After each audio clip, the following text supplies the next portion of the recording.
Sesaat lagi Anda akan menyaksikan kabar utama didukung oleh Sarung Al-Samsi.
Kita awali informasi pertama pemirsa. Pangdam 3 Siliwangi bersama jajaran Polda Jawa Barat meninjau langsung lokasi ledakan amunisi kadaluarsa yang ada di Desa Sagara, Kecamatan Cibalong, Garut. Kedatangan Pangdam dan pihak Polda bersamaan dengan proses investigasi dan olah TKP yang dilakukan secara tertutup oleh aparat.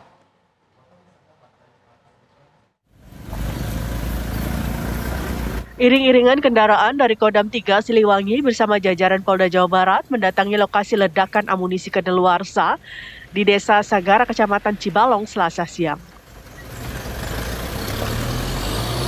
Selain dari TNI dan Polri, terlihat juga dari Porkom Pemda Garut yang ikut dalam rombongan aparat menuju lokasi ledakan. Awak media dibatasi untuk proses pengambilan dokumentasi yang diberi jarak radius 300 meter dari tempat peledakan amunisi. Hingga saat ini pihak TNI masih melakukan investigasi atas insiden yang menewaskan 13 orang tersebut. Lanjutan dari peristiwa ini mau seperti apa, Pak? Masih tim investigasi, belum selesai ya. Nanti timnya kan masih kerja ya. Itu masih layak nggak dan dilanjutkan ya? Nah kita lah, tergantung nanti tim investigasi ya. Sekarang steril kan ya? Oh lagi steril, udah steril. Dan depannya Bang, hasil evaluasinya seperti apa Bang kedepannya dan nanti kita lihat dulu Pak An, kan aturannya bagaimana gitu. Yang jelas investigasi nanti kita lihat. Bang, izin hasil evaluasinya seperti apa Bang?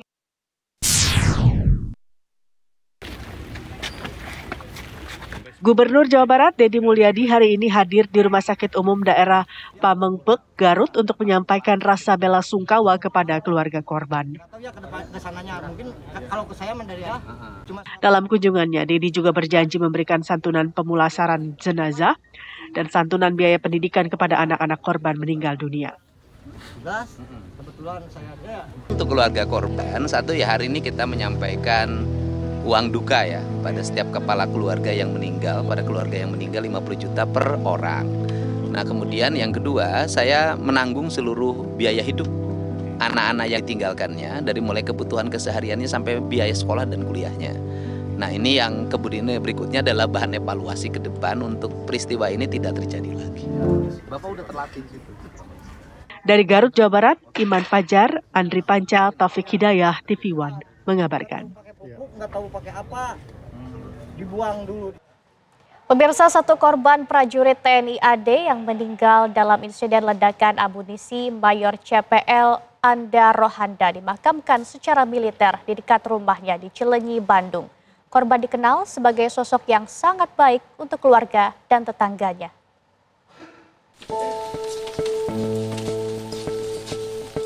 Mayor CPL Anda Rohanda, satu dari 4 korban prajurit TNI Angkatan Darat yang meninggal dalam insiden ledakan amunisi, dimakamkan di TPU Sukasantri, Kabupaten Sukasari, Desa Sinunuk, Kecamatan Cilenyi, Kabupaten Bandung, Jawa Barat. Pemakaman Mayor CPL Anda Rohanda dilakukan secara militer dengan dihadiri sejumlah pelayat, termasuk anggota TNI. Sebelum dimakamkan, Mayor CPL Anda Rohanda disemayamkan di kediamannya. Sanak keluarga, tetangga, dan rekan kerja almarhum berdatangan untuk melayat dan berbelasungkawa. Di mata keluarga, korban merupakan sosok yang baik untuk keluarga dan tetangga. Orangnya ya baik, alhamdulillah. Nggak ada yang pernah ngomong gimana, baik pokoknya. Semua orang bilang pada baik semua. Gak nyangka berarti Bu? Iya, nggak nyangka gitu. Almarhum Mayor CPL Anda Rohanda meninggalkan 3 orang anak dan 1 orang istri. Almarhum merupakan Kepala Seksi Administrasi Pergudangan Gudang Pusat Amunisi 3, Pusat Peralatan TNI AD. Korban telah ditugaskan oleh satuannya sejak 2 minggu ke belakang untuk menjalankan pemusnahan amunisi tak layak atau kadaluarsa di kawasan Pamengpeuk, Garut. Sementara itu, rumah duka korban ledakan pemusnahan amunisi kadaluarsa di Kampung Cimerak, Desa Sagara, Garut, Jawa Barat mulai didatangi banyak pelayat. Keluarga masih menunggu kedatangan jenazah almarhum dari RSUD Pamengpeuk. Di Kampung Cimerak ada 5 orang korban ledakan amunisi kadaluarsa dari warga sipil. Masing-masing korban bernama Ius Rizal, Toto, Rustiawan, Ipan, dan Agus Gustaman. Dari Garut dan Bandung, Jawa Barat, tim TV One mengabarkan. Panglima TNI Jenderal Agus Subianto mendatangi markas Gudang Pusat Amunisi 3 di Pulau Gebang, Jakarta Timur pada hari Selasa untuk memberi penghormatan dan pelepasan jenazah 3 korban ledakan amunisi di Garut.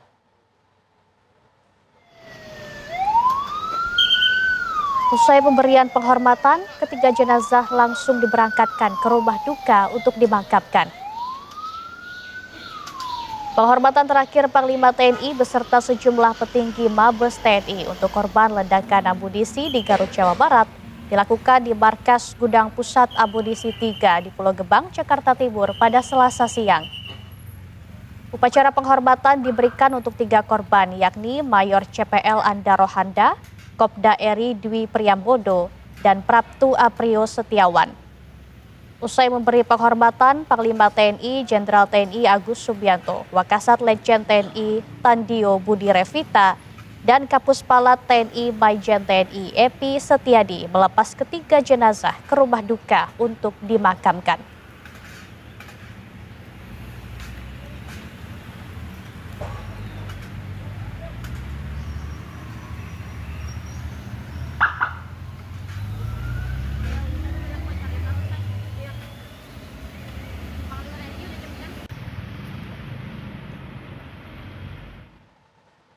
Jenazah Kolonel CPL Antonius Hermawan Selasa malam dimakamkan secara militer. Ia menjadi satu di antara 13 korban tewas dalam ledakan amunisi di Garut, Jawa Barat. Suasana duka mengiringi prosesi pemakaman salah satu korban ledakan amunisi, Kolonel CPL Antonius Hermawan. Ia dimakamkan di tanah kelahirannya di Dusun Kaliwanglu, Harjo Binangun, Pakem, Sleman sekitar pukul 6 petang. Sebelum dimakamkan, terlebih dahulu dilakukan misa arwah yang diikuti ratusan umat Katolik. Prosesi pemakaman Kolonel CPL Antonius dilakukan secara militer diiringi hujan. Kolonel CPL Antonius Hermawan merupakan salah satu dari 13 korban tewas dalam ledakan amunisi di Garut, Jawa Barat pada Senin siang. Ia saat itu menjabat sebagai Kepala Gudang Pusat Amunisi 3 di bawah Pusat Peralatan Angkatan Darat.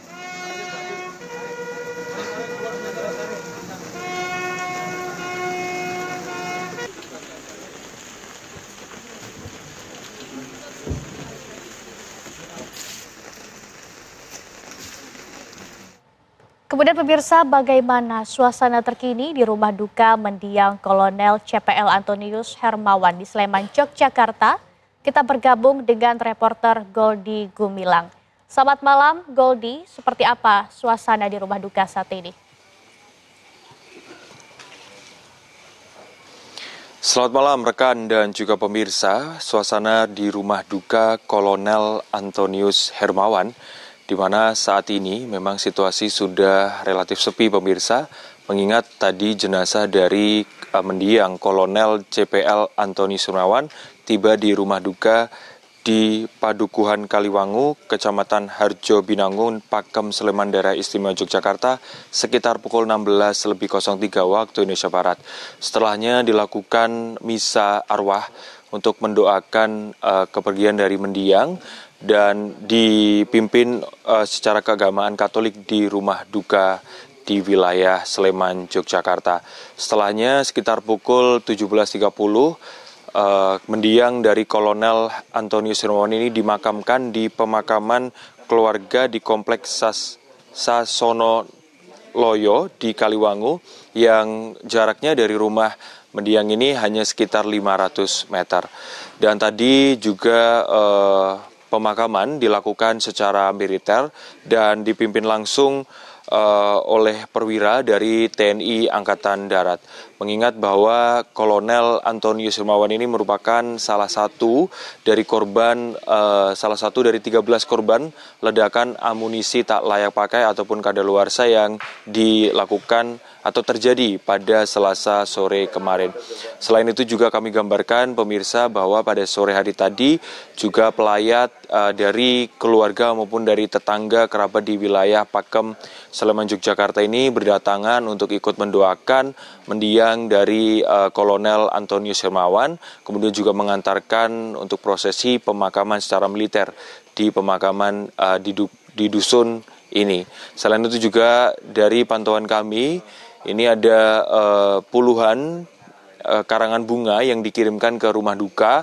Ini mulai dari jajaran perwira TNI AD maupun matra lainnya, kemudian juga ada dari pejabat di wilayah Yogyakarta. Selain itu juga pemirsa bahwa insiden yang terjadi pada Selasa lalu ini mengakibatkan 13 orang meninggal dunia dan saat ini dari pihak TNI AD sedang melakukan investigasi dan juga penyelidikan terkait dengan penyebab ledakan amunisi di Garut, Jawa Barat. Sementara itu informasi dari rumah duka Kolonel Antonius Hermawan. Kami kembalikan ke rekan di studio. Baik, Goldi Gumilang mengabarkan langsung dari Sleman, Yogyakarta. Terima kasih atas laporan Anda, selamat bertugas kembali. Sebelumnya pemirsa, 13 orang tewas imbas insiden ledakan amunisi tidak layak pakai di Kabupaten Garut, Jawa Barat. Pasca ledakan dahsyat tersebut, aparat gabungan melakukan sterilisasi dan melarang warga sipil mendekati lokasi ledakan.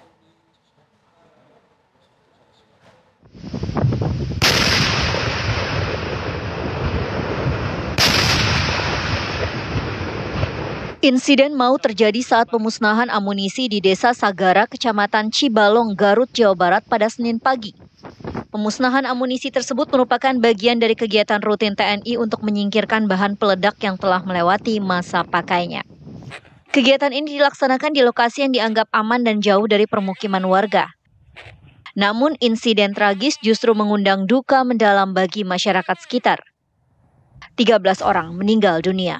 4 orang berasal dari unsur TNI dan 9 orang warga sekitar. Seluruh korban langsung dibawa ke rumah sakit daerah Pamengpek untuk dilakukan identifikasi. Kepala Dinas Penerangan TNI Angkatan Darat memastikan sebelum pemusnahan amunisi tidak layak pakai dilakukan, kondisi di lapangan telah aman.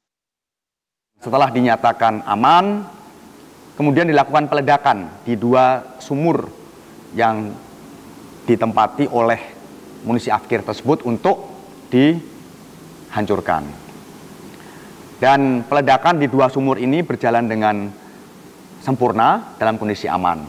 Sedangkan di luar 2 sumur ini disiapkan 1 lubang yang peruntukannya adalah untuk menghancurkan detonator yang selesai digunakan dalam penghancuran 2 sumur sebelumnya, termasuk sisa detonator yang ada berkaitan dengan munisi afkir tersebut.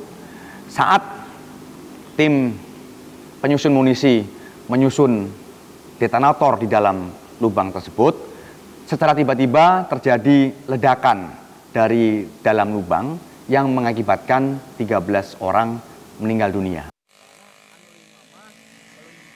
Pasca ledakan hebat yang merenggut 13 korban jiwa, aparat gabungan melakukan sterilisasi dan melarang warga sipil mendekati lokasi ledakan.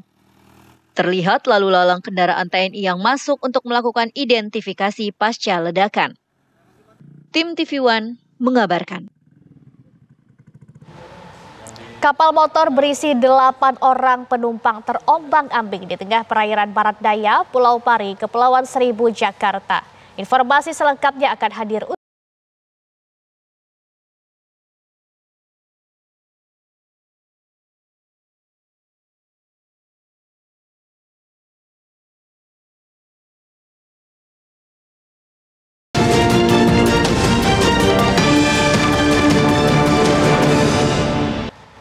Kapal motor berisi 8 orang penumpang terombang-ambing di tengah perairan barat daya Pulau Pari, Kepulauan Seribu, Jakarta pada Senin siang kemarin, pemirsa.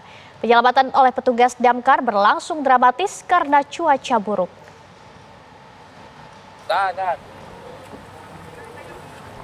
Proses evakuasi 8 penumpang yang merupakan teknisi BTS terkendala gelombang laut tinggi dan angin kencang.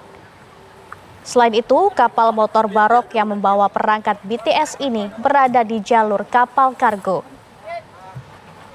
Korlap Damkar Kepulauan Seribu mengatakan awalnya kapal bertolak dari pelabuhan Kali Keramat, Banten menuju Pulau Panggang, Kepulauan Seribu. Namun di tengah perjalanan kapal mengalami kerusakan kemudi sehingga mati mesin dan terombang-ambing.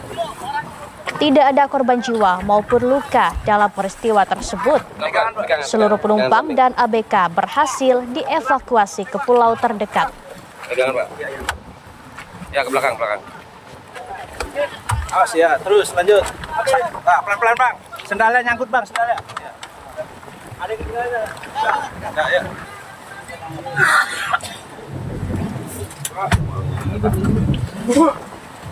Oke, duduk aja, nggak apa-apa, duduk. Seorang mahasiswi Universitas Hasanuddin Makassar terseret arus bah di objek wisata Sungai Savana, Kabupaten Maros, Sulawesi Selatan. Selasa petang, korban ditemukan meninggal dunia 5 km dari lokasi kejadian. Video amatir milik pengunjung Sungai Savana Maros merekam seorang mahasiswi Fakultas Pertanian Universitas Hasanuddin Makassar bernama Marsyanda, 20 tahun, terseret air bah di Sungai Savana, Desa Bontoma Tinggi, Kecamatan Tompo Bulu, Kabupaten Maros pada Senin kemarin. Saat kejadian, air bah secara tiba-tiba muncul membuat sejumlah pengunjung panik dan mencoba menyelamatkan diri ke tepian. Selasa petang, jenazah korban ditemukan setelah hari kedua 250 personel SAR gabungan menyisir area tepian dan aliran sungai hingga radius 5 km. Tangis histeris keluarga pun pecah, tidak kuasa menahan kesedihan saat jenazah korban dievakuasi oleh tim SAR gabungan ke puskesmas tempat. Sebelum dinyatakan hilang terseret arus sungai, korban diketahui datang berwisata ke Sungai Savana bersama 4 rekannya pada Senin kemarin. Bila mana melaksanakan kegiatan-kegiatan wisata, mohon untuk selalu berhati-hati melihat dari kondisi cuaca. Pada saat ini kurang bersahabat untuk dilaksanakan kegiatan rekreasi di tempat tersebut. Usai dibawa ke Puskesmas Tompo Bulu, jenazah korban langsung diserahkan ke kerabatnya dan dibawa ke rumah duka di Kota Makassar. Mengingat potensi air bah, Kepala Badan Penanggulangan Bencana Daerah Kabupaten Maros mengimbau kepada masyarakat tidak berwisata di Sungai Savana. Dari Maros, Sulawesi Selatan, Wawan Setiawan, TV One mengabarkan. Kita ke informasi lain, pemirsa. Partai Solidaritas Indonesia hari ini membuka pendaftaran calon ketua umum. Nantinya para calon ketum bersaing dalam pemilu raya yang setiap anggotanya memiliki 1 hak suara.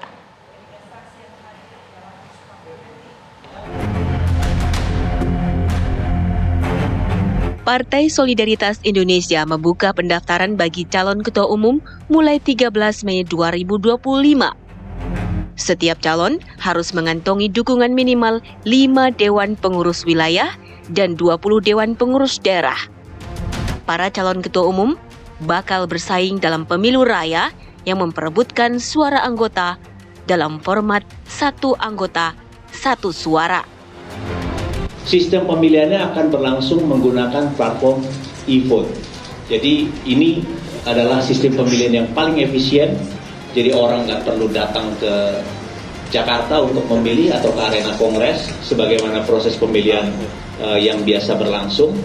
Tapi dengan menggunakan platform e-vote, anggota yang terdata, sekali lagi anggota yang terdata sebagai pemegang KTA atau kartu tanda anggota PSI akan punya hak pilih masing-masing 1 orang 1 suara. Jadi nggak ada bedanya. Pemilu Raya PSI akan digelar pada bulan Juli 2025 di Solo, Jawa Tengah. Saat ini, PSI dipimpin Kaesang Pangarep, putra bungsu Presiden ke-7 Joko Widodo. Dari Jakarta, tim TV One mengabarkan. Pemirsa, kabar utama masih akan kembali usai jeda dengan informasi aksi premanisme dilakukan seorang penagih hutang di sebuah kantor kawasan Cengkareng, Jakarta Barat. Tetaplah bersama kami. Pemirsa, aksi premanisme dilakukan seorang penagih hutang di sebuah kantor kawasan Cengkareng, Jakarta Barat. Kurang dari 1 kali 24 jam, polisi berhasil menangkap debt collector yang mengamuk dan menganiaya seorang karyawan tersebut. Maka masih bisa. Hei, apa kalian?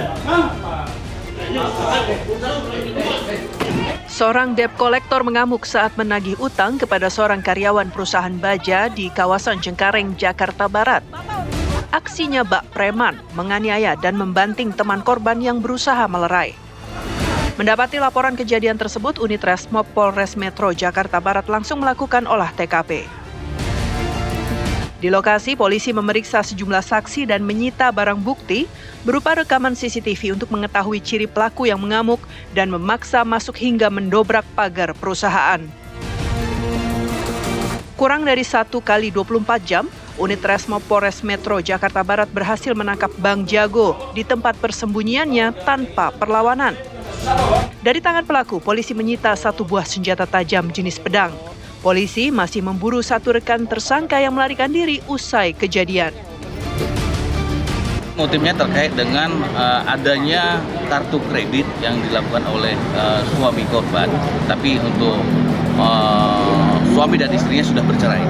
Tapi oknum tersebut mendatangi kantor yang secara pemaksaan ataupun pembuatan di dalam kantor itu terkait dengan situasi yang bisa dibilang merugikan banyak orang di dalam suatu kantor tersebut. Tersangka bakal dijerat pasal berlapis tentang pemaksaan dan kekerasan dengan ancaman hukuman 5 tahun penjara. Dari Jakarta, Arif Budiman Saputra, TV One mengabarkan. Dan pemirsa, kami mengajak Anda bergabung dengan reporter TV One Shena Damayana di Polres Jakarta Barat usai penangkapan debt collector yang berlagak seperti preman saat menagih hutang pada karyawan di sebuah perusahaan kawasan Cengkareng. Shena, silakan laporan Anda.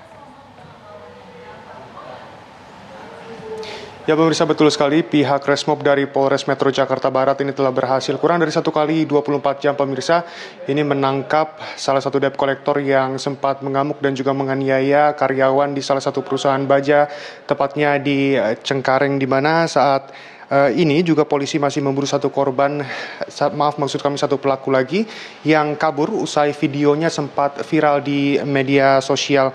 Pelaku ditangkap di tempat persembunyiannya, pemirsa, tanpa perlawanan, dan ini tentunya dilakukan oleh tim Resmob Polres Metro Jakarta Barat. Dari tangan pelaku, polisi juga mengambil 1 senjata tajam pemirsa berupa pedang panjang, dan Kasat Reskrim Polres Metro Jakarta Barat yaitu AKBP Arfan ini menjelaskan bahwa tersangka diamankan di tempat persembunyiannya yang juga di daerah Cengkareng, pemirsa. Polisi juga masih memburu satu rekan tersangka yang melarikan diri, tepatnya usai videonya viral di media sosial. Sebelumnya, pemirsa, pelaku mengamuk di salah satu perusahaan pabrik baja, tepatnya di Cengkareng, dan pelaku atau debt collector ini berusaha untuk menagih hutang pada salah satu karyawan, tetapi dengan cara yang diduga ini sama saja seperti aksi premanisme. Dan pelaku juga sempat menganiaya salah satu karyawan di perusahaan tersebut dengan cara mencekik dan juga membanting korban hingga terjatuh, pemirsa. Saat ini tersangka dijerat pasal berlapis tentang pemerasan dan juga kekerasan dengan ancaman hukuman penjara selama 5 tahun. Tentunya ini juga merupakan himbauan kepada masyarakat, pemirsa, di mana ini pelaporan terhadap aksi yang diduga premanisme ini harus terus dilaporkan kepada pihak kepolisian agar sesegera mungkin bisa hilang dari kota metropolitan, tepatnya Jakarta. Demikian, kembali ke studio. Baik, Shena Damayana mengabarkan dari Polres Jakarta Barat. Terima kasih atas laporan Anda, Shena. Selamat bertugas kembali. Dan pemirsa, untuk menekan aksi premanisme dan ormas yang meresahkan warga, polisi melakukan patroli dan razia premanisme di sejumlah daerah. Kegiatan ini dilakukan untuk memberikan kenyamanan dan keamanan kepada masyarakat.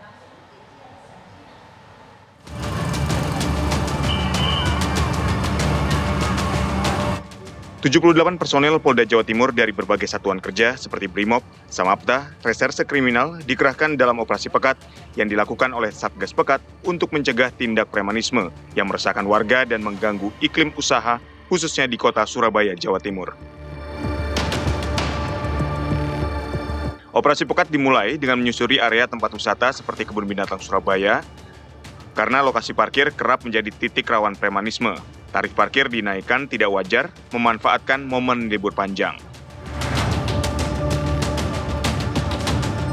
Selain itu, area kawasan industri menjadi fokus petugas untuk memastikan kawasan industri bebas dari aksi premanisme.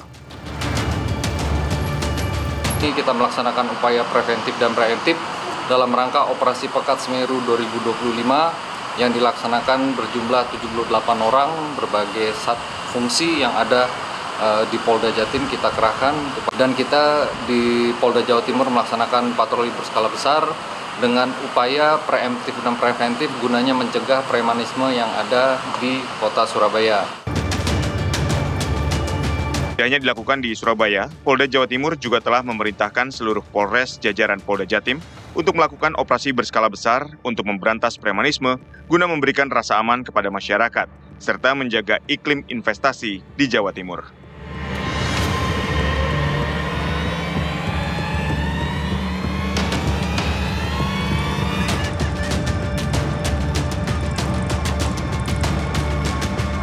Kapolres Pandeglang beserta jajaran melakukan patroli dan razia premanisme di tempat wisata kuliner dan pasar di wilayah Kecamatan Labuan, Kabupaten Pandeglang, Banten.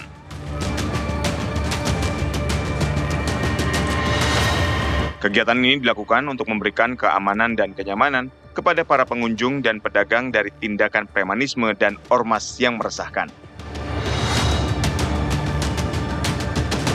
Malam hari ini kita melakukan kegiatan pengecekan kepada para pedagang, memastikan, dan ini merupakan salah satu juga kawasan wisata yang ada di Kabupaten Pandeglang. Jadi kita memastikan baik pengunjung maupun pedagang rasa aman, nyaman, jauh dari preman dan dari ormas-ormas yang meresahkan. Petugas kepolisian akan menindak tegas para preman dan ormas yang mengganggu Kamtipmas di wilayah hukum Polres Pandeglang. Dari Surabaya, Jawa Timur dan Pandeglang, Banten, Syamsul Huda, Andre Sopian, TV One mengabarkan.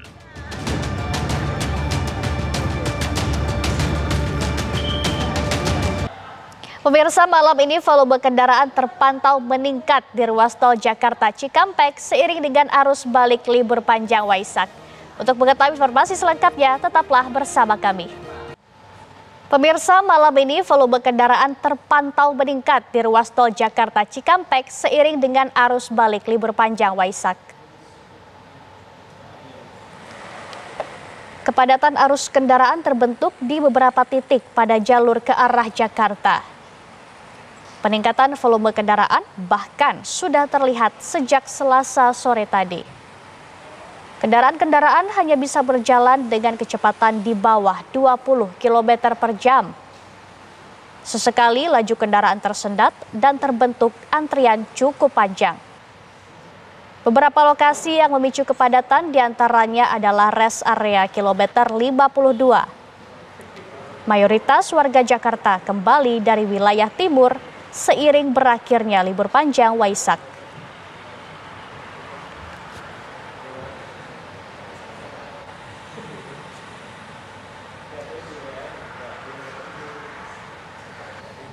Pemirsa, seorang pelajar SMK di Kabupaten Pati, Jawa Tengah tewas dalam tawuran antar kelompok sekolah.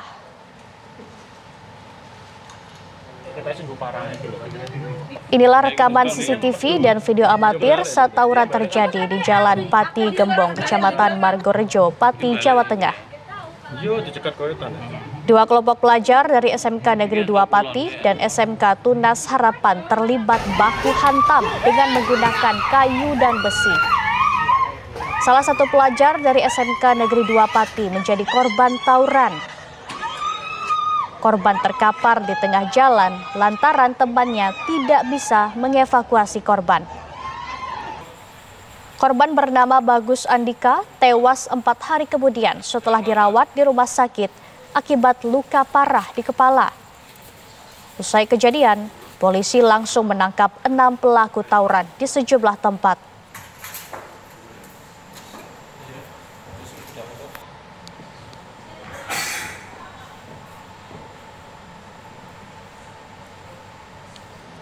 Pemirsa, Ketua Umum Kamar Dagang dan Industri atau Kadin Indonesia, Anindya Novian Bakri, membentuk tim verifikasi dan etik menyikapi aksi viral meminta jatah proyek yang terjadi di Cilegon.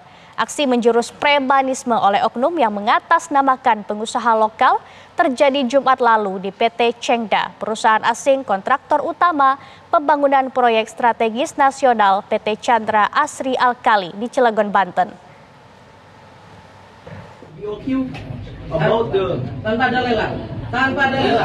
Video viral menunjukkan sejumlah pengusaha lokal mengatasnamakan Kadin Kota Cilegon mengintimidasi pengusaha asing PT Cengda. Terang-terangan mereka meminta jatah proyek senilai 5 triliun rupiah tanpa lelang. PT Cengda adalah kontraktor utama pabrik petrokimia PT Chandra Asri Alkali, proyek strategis nasional yang akan memperluas lokasi. Kadin will filter who is qualified to support Cengda. Menyikapi aksi menjurus premanisme oleh oknum yang mengaku pengusaha, Anindya Novian Bakri, Ketua Umum Kadin Indonesia, menyatakan sikap. Kadin Indonesia menolak segala bentuk tekanan, intimidasi atau pendekatan non-prosedural yang mengganggu kepastian hukum dan kelangsungan investasi di Indonesia. Kadin Indonesia mengambil sejumlah langkah, diantaranya audit internal terhadap Kadin Kota Cilegon dan Kadin Provinsi Banten. Intinya, ya kita di Kadin sedang membentuk dan sudah mulai tim verifikasi dan juga etis untuk melihat keluhan daripada dan pertanyaan masyarakat di Cilegon. Kebetulan saya juga di sini bersama WKUK Pangan yang juga dari Banten, sehingga kita juga melihat dengan seksama yang pasti Kadin itu selalu fokus untuk meningkatkan perdagangan dan juga investasi. Dan tentu menginginkan kepastian hukum dan tidak ingin ada tindakan-tindakan yang melawan hukum dan juga represif. Nah, jadi di sini kita ingin bergerak cepat, bahkan besok hari Rabu ya, itu Kadin bersama Gubernur Banten atau yang diutus, bersama BKPM dan juga penegak hukum akan melihat. Nah, intinya kita mengerti bahwa 8% itu mesti dicapai, dan juga pertumbuhan ekonomi mesti tercapai, investasi mesti masuk, dan Kadin tugasnya untuk mengawal. Jadi kalau ada hal-hal seperti itu lebih ke arah oknum, dan itu levelnya kan kabupaten kota, sehingga kita akan bekerjasama dengan provinsi, dan Kadin Indonesia juga mengerahkan WKUK Hukum dan Organisasi untuk benar-benar kita menindaklanjuti dan menyikapi secara bijak dan cepat. Akan dicopot nggak Pak? Nanti hasilnya kita lihat dulu. Kita lihat. Ya. Kadin Indonesia juga akan menyusun pedoman operasional keterlibatan dalam proyek strategis termasuk kode etik interaksi dengan investor dan kontraktor. Hal tersebut menjadi komitmen kuat dalam menjunjung hukum, mendukung investasi yang sehat, dan menjaga marwah organisasi sebagai mitra strategis pemerintah. Tim TV One mengabarkan.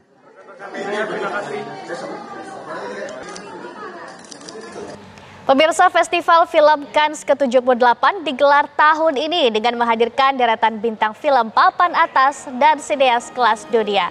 Informasi selengkapnya akan hadir usai jeda. Tetap beragam peristiwa terjadi hari ini pemirsa. Namun jangan khawatir karena kami siapkan rangkumannya untuk Anda dalam kabar berikut ini.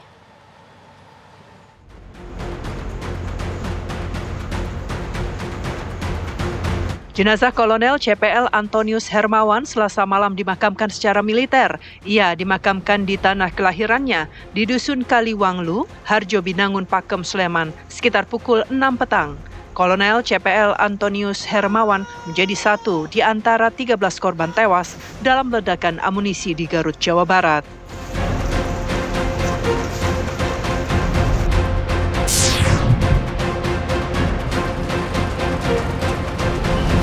78 personel Polda Jawa Timur dari berbagai satuan kerja seperti Brimob, Samapta, Reserse Kriminal dikerahkan dalam operasi Pekat yang dilakukan oleh Satgas Pekat untuk mencegah tindakan premanisme yang meresahkan warga dan mengganggu iklim usaha, khususnya di kota Surabaya, Jawa Timur.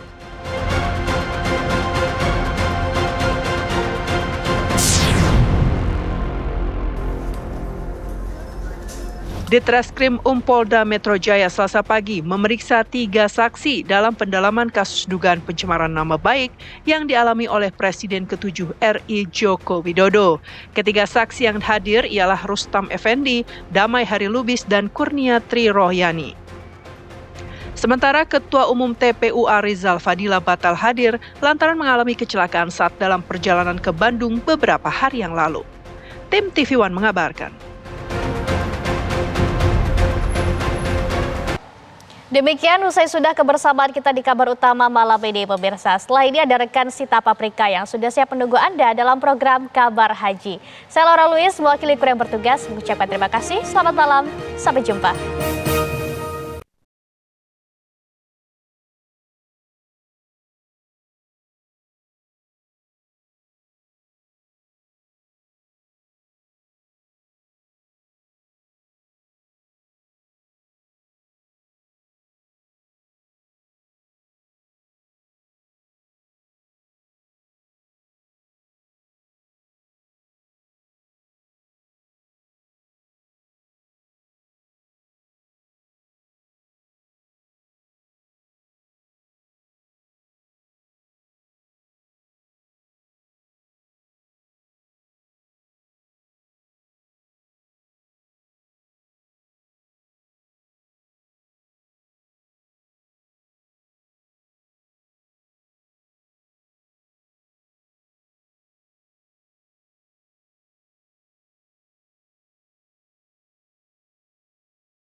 Baru saja menyaksikan kabar utama didukung oleh Sarung Al Samsi,